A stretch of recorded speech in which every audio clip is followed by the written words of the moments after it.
जय जगन्नाथ सांग मैंने मोर छोटिया ब्लॉग को आपण मानक स्वागत। मॉर्निंग रही चकुली पिठा मटर आलू तरकारी। खरा बेला खाइबार थिला मोर अरुआ भात डाली शाग भजा सब परिया पकई मिक्सचर तरकारी। संक्रांति थिला सब साधा भाव रोषे बिना प्याज रसुण। संक्रांति आम घर समस्ते करती। तापर काकुड़ी कंचा लंका लेंबू थिला। तापर सब लास्ट रे थिला करमंगा खट्टा। सब रोषे सरला पर करमंगा दुटा करी लंबा करी काटी देइथिली। काटी तार हल्दी लुण टिके देके फुटे देइथिली कष अंशटा पड़ापी।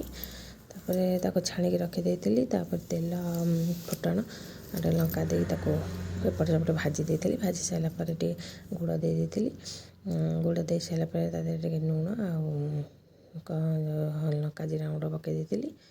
ताको टिके झोलटा मोटा हाँवापाई टिके कनफर्म गोलेकी दे देइथिली। झोलटा टिके मोटाଳିया अंश आसियो बोली करमंगा खट्टा प्रस्तुत हो गला।